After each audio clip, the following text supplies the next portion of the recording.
Hello, YouTubers. Joe and Paul here on August 7th, 2013, on Wednesday at just before 4 o'clock in the afternoon, Eastern Time.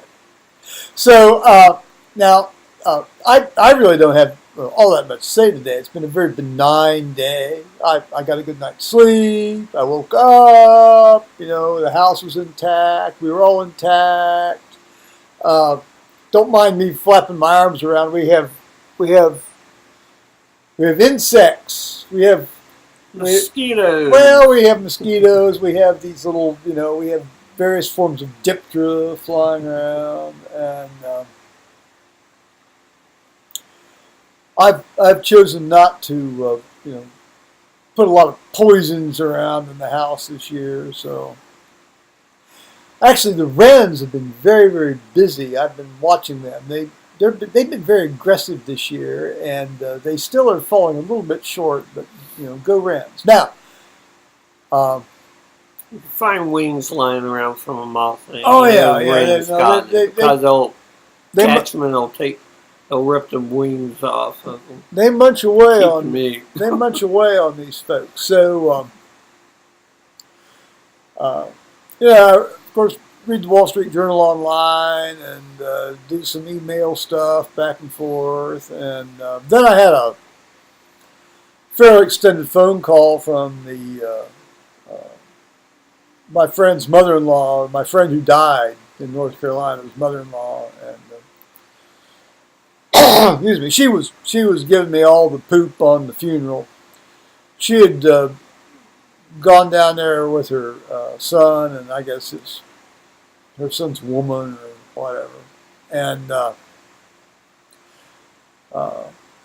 went to this funeral. Apparently, there was some retired opera singer from New York came in to sing at this thing, and it wasn't really a real funeral in the sense that people out there who go to liturgical churches, well, even the most minimally liturgical church would call a funeral. But you don't have a cinemascope effect while you're Well, sitting there at the well, funeral. it was in one of these aircraft hangar size, well, first of all, it looked like an aircraft, 30-story aircraft hangar size building, outside, and it's seen as one of these things that seats, and theater seating, and they've got the screen, the video screens, and they have multiple PowerPoint presentations going on while somebody's talking or singing or wailing or moaning or standing up and waving arms, and so yeah, I suppose the funeral. I guess it's better than the having 200,000 people carry your body down to the river and set it on fire. Although when they do that in India, that's actually part of their religion, so that is a liturgical funeral. So, there it is. They used to do that in England also. Well, no, they didn't.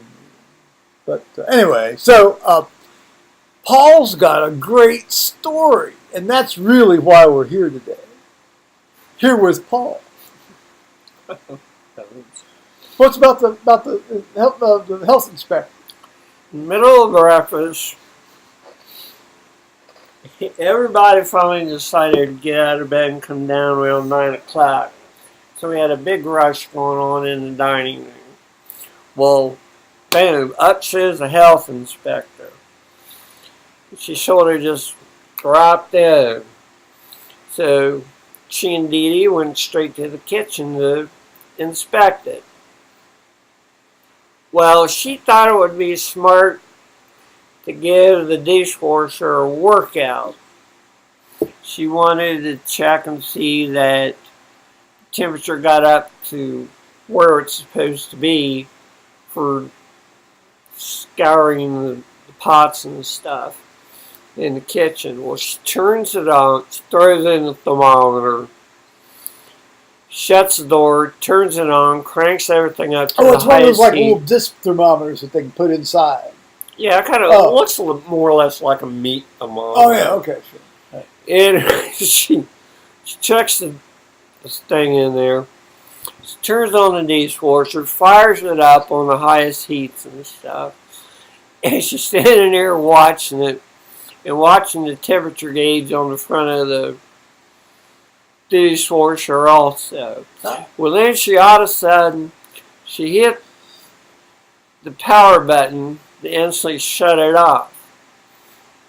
The kill button, as it were. And she grabbed the handle, and the GM told her not to do that. So did the cook, but she ripped the door open on the dishwasher. It's the government. They're here to help you. And she set the fire alarms off. So we had gas running their butts off like you wouldn't believe. But no sprinklers, right?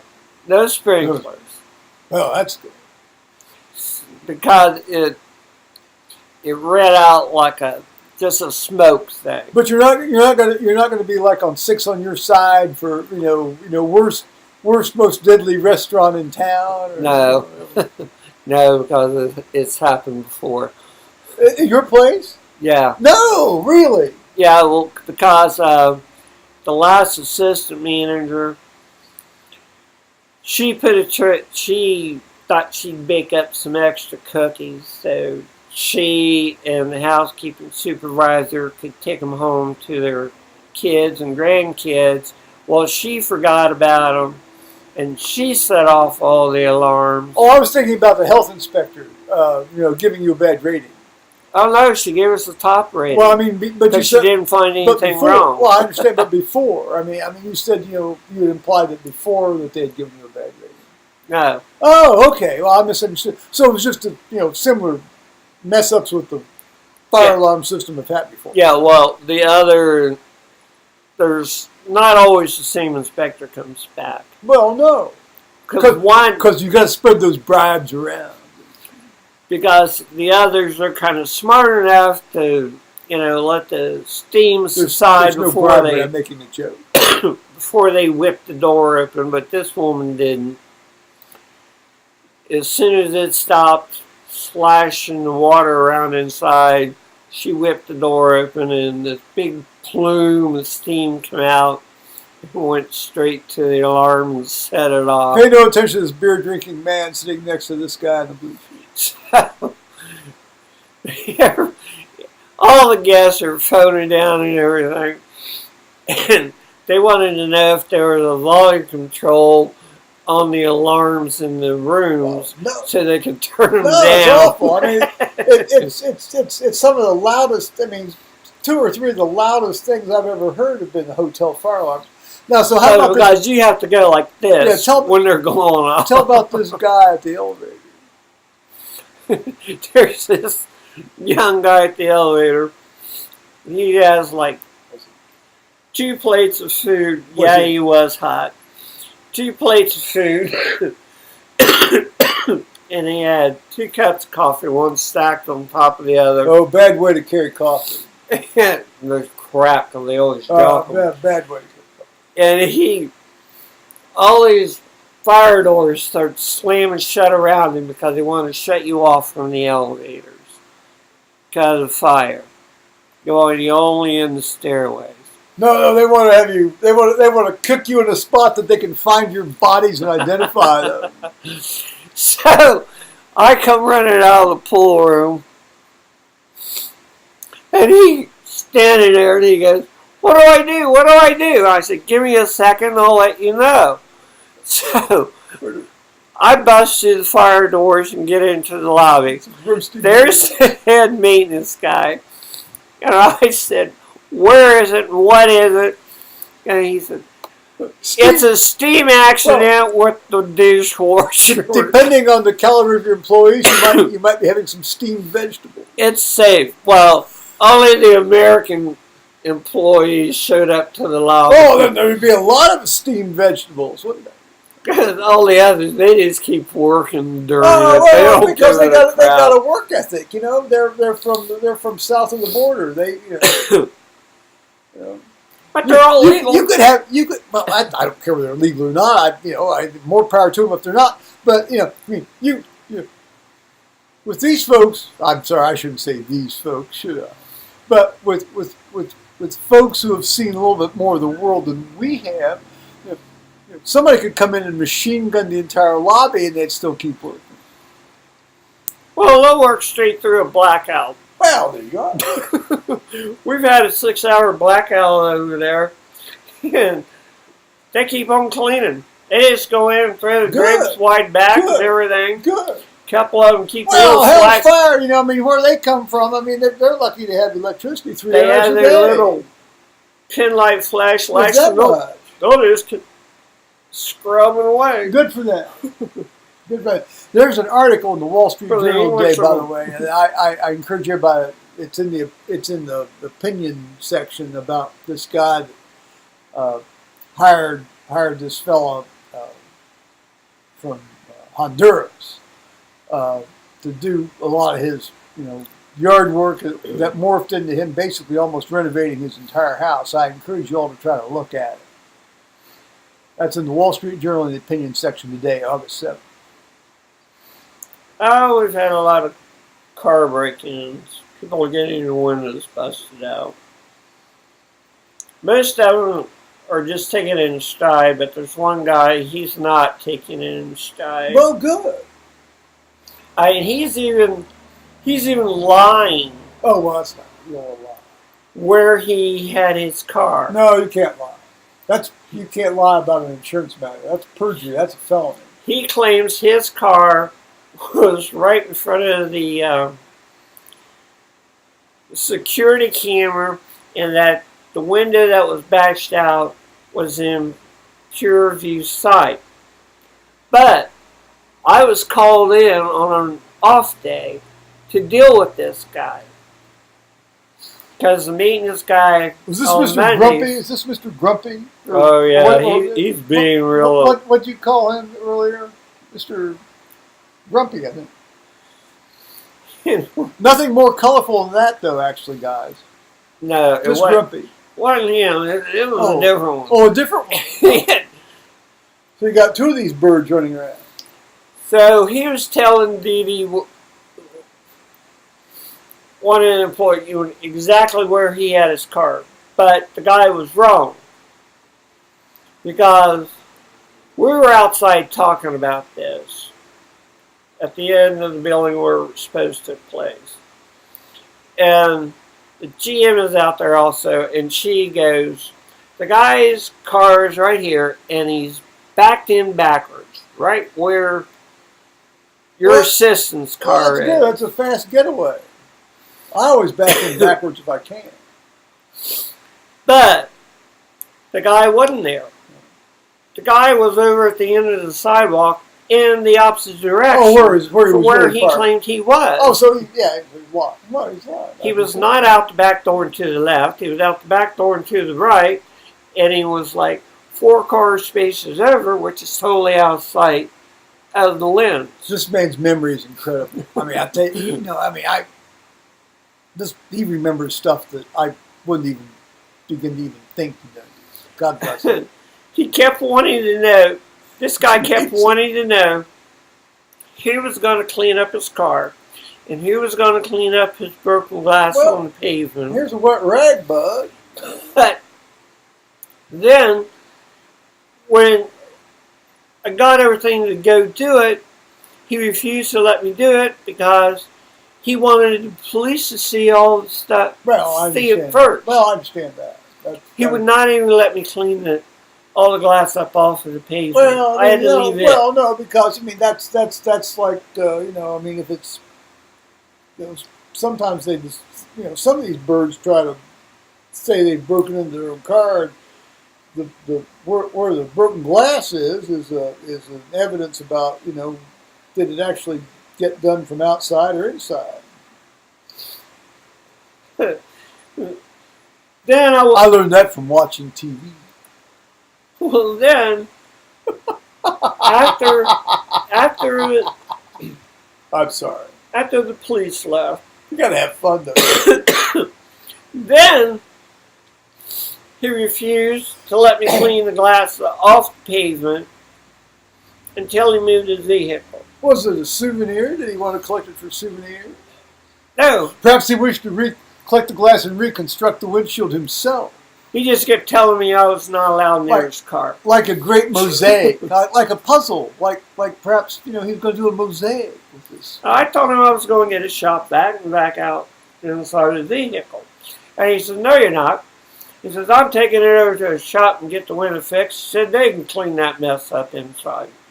Okay.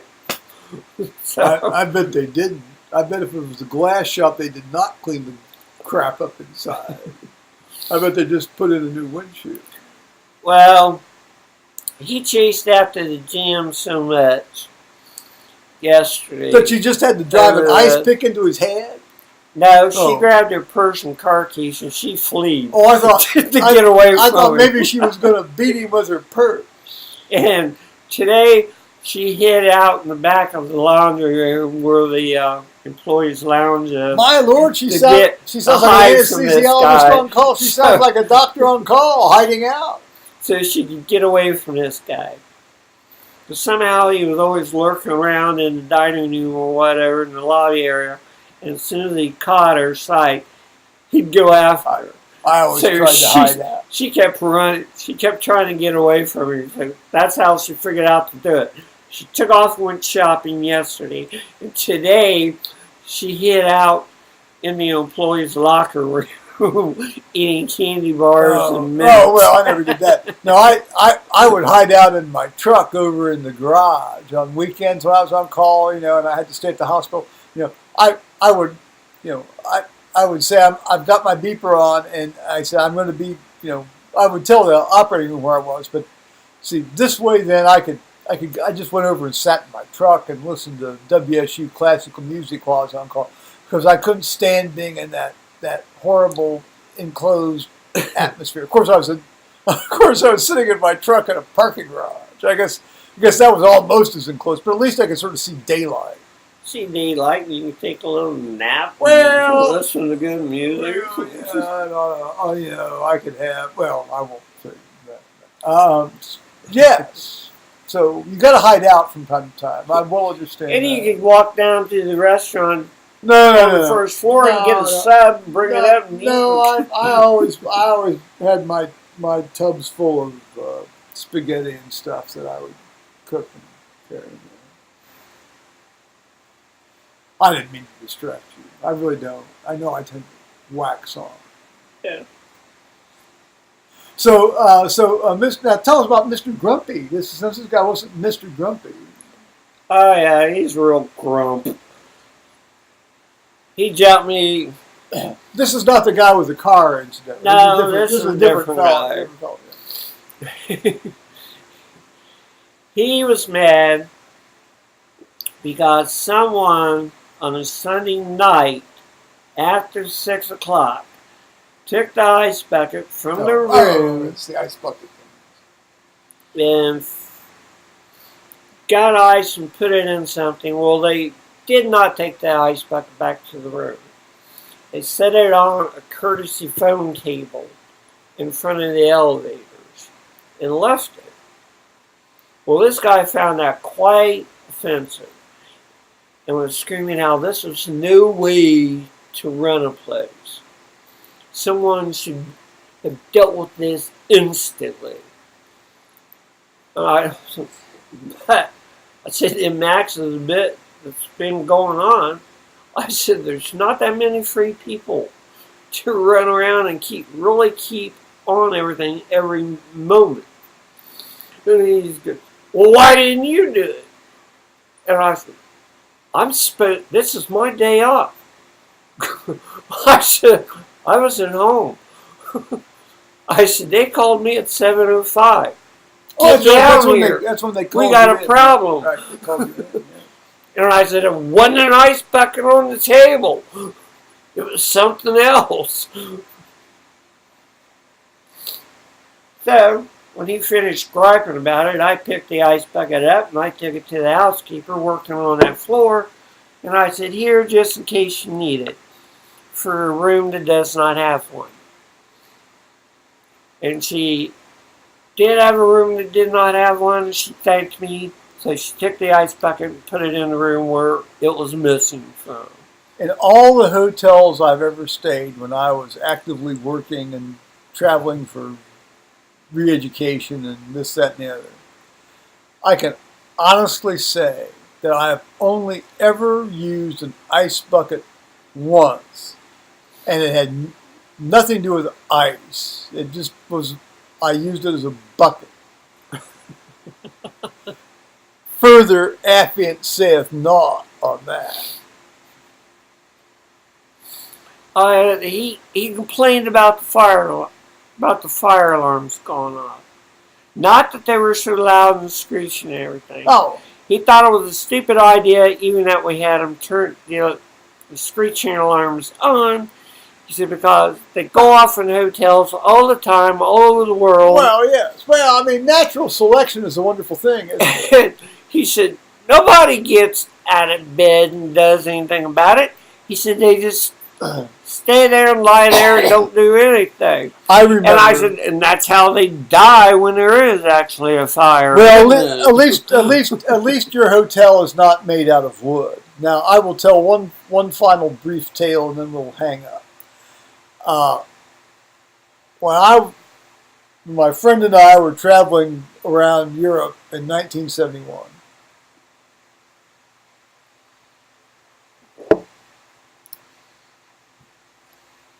When we went to Paris, we stayed in this. Well, see, most of Paris, very few buildings. Well, there are buildings now that are taller than 6 stories, but most of Paris then was. None of the buildings were taller than 6 stories. I mean, and that was in the pre-elevator era. A lot of these buildings were built in the pre-elevator era, and that was sort of the height limit on. The 90-story skyscraper. Yeah, well, I mean, it's 6 stories. So, but this was clearly this whole hotel was a wooden structure.